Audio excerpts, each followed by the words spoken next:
There was a boy who always tried to do everything right. He wasn't the smartest or the fastest, but he carried a quiet burden, the need to never disappoint anyone. At home, his parents expected good grades, good manners, and good results.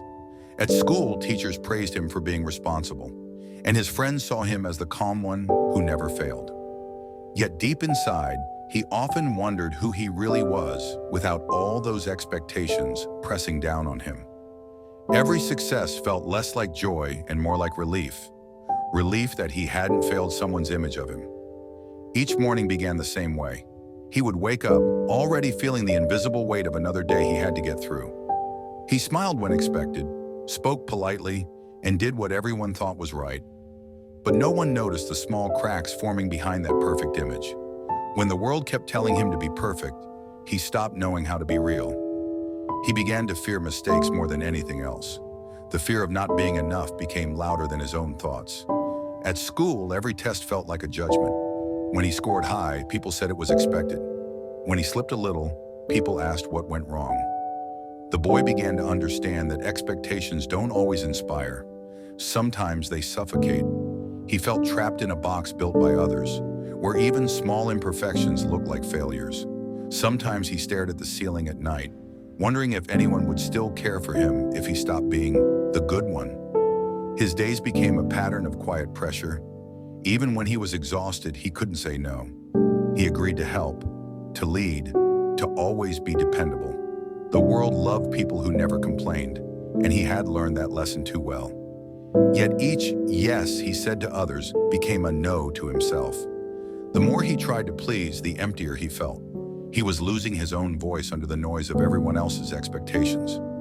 One day, while walking home from school, the boy stopped by the quiet river near his town. The water was still, reflecting the fading sky. For the first time in a while, he sat down and did nothing. The silence felt heavy but peaceful. He realized he hadn't been alone with his thoughts in a long time. He asked himself a simple question: what do I truly want? The answer didn't come immediately, but the question itself brought a strange comfort.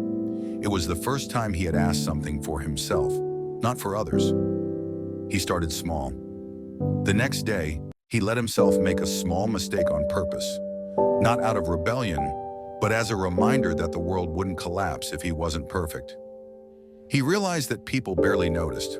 The pressure he felt was mostly coming from his own mind, from years of trying to meet impossible standards.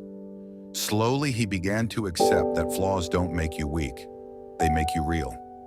Perfection was never the goal. Peace was. As weeks passed, the boy started to change. He still worked hard, but he no longer chased validation. When he helped someone, it was because he wanted to, not because he feared disappointment. He learned that saying no didn't make him selfish. It made him human. His smile began to feel genuine again, not rehearsed. For the first time, he felt light. Of course, the world didn't stop expecting things from him.